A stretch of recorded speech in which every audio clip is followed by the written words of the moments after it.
Hello bachcho, let's see the question. The question says that set of value of r for which 18 cr minus 2 plus 2 multiplied by 18 cr minus 1 plus 18 cr is greater than equals to 20c13 contains। यहाँ से हमको क्या बोला है, देखिए हमको बोला है set of values of r. Set of values of r हमको बताने हैं 18 cr-2, जिसके लिए 18 cr-2 plus 2 multiplied by 18 cr-1 plus 18 cr is greater than equals to 20c13 contains करता हो इसके लिए।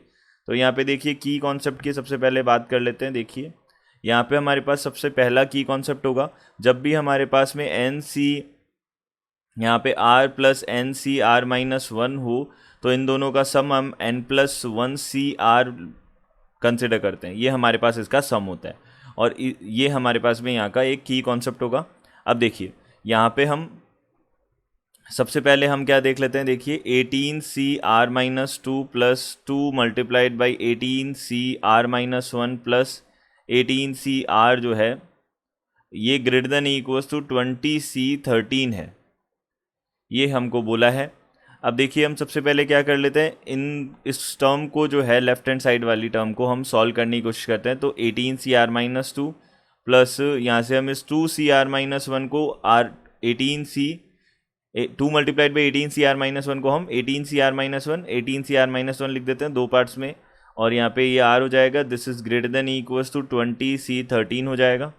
अब देखिए हम इन दोनों को, अगर इन दोनों में ये जो की कॉन्सेप्ट है हम यूज़ करें तो NCR और NCR-1 जो है वो हमारे पास कितना होता है, n प्लस 1 CR होता है। तो यहाँ पे ये बन जाएगा 19C। अब देखिए जो बड़ा वाला होता है r और r-1 में बड़ा r होता है तो r आ जाएगा, यहाँ पे r-2 और r-1 में बड़ा r-1 होता है तो यहाँ पे r-1 आ जाएगा प्लस।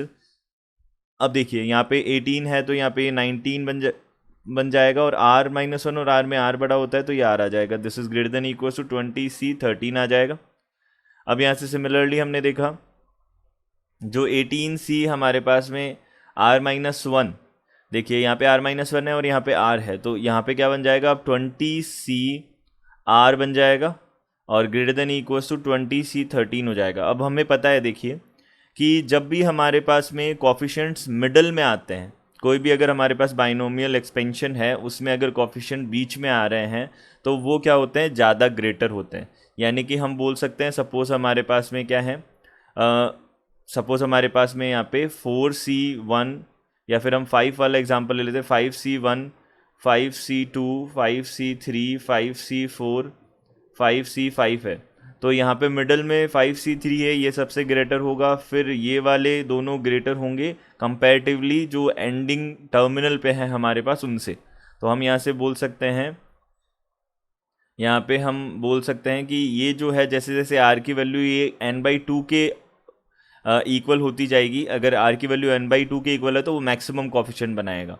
तो if r is equals to n/2 then the value of NCR will be maximum। और बाकी फर्दर ये क्या होता है, जैसे जैसे हम इससे जो हमारा मिडिल पॉइंट है यानी कि n/2 है, इससे हम दूर जाते जाते हैं वैसे वैसे हमारी वैल्यू डिक्रीज़ होती जाती है।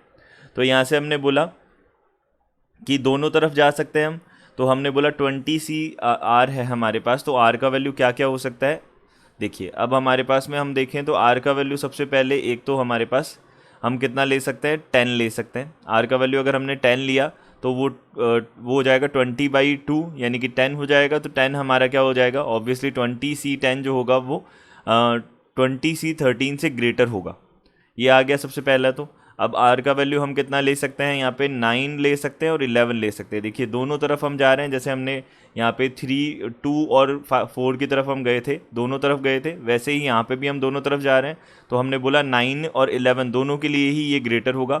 फिर 8 और 12 के लिए भी ये ग्रेटर होगा क्योंकि अभी भी ये 13 नहीं आया है। अब देखिए अब आ रहा है 13। अब इक्वालिटी भी है हमारे पास यहाँ पे, यानी कि हम इक्वल टू भी ले सकते हैं। तो 13 भी लिया और हमने 7 भी ले लिया, तो 7 और 13 दोनों ले सकते हैं। तो यहाँ पे हमारे पास कितना हो जाएगा, 2 2 4 2 6 और एक 7 हमारे पास हो जाएंगे।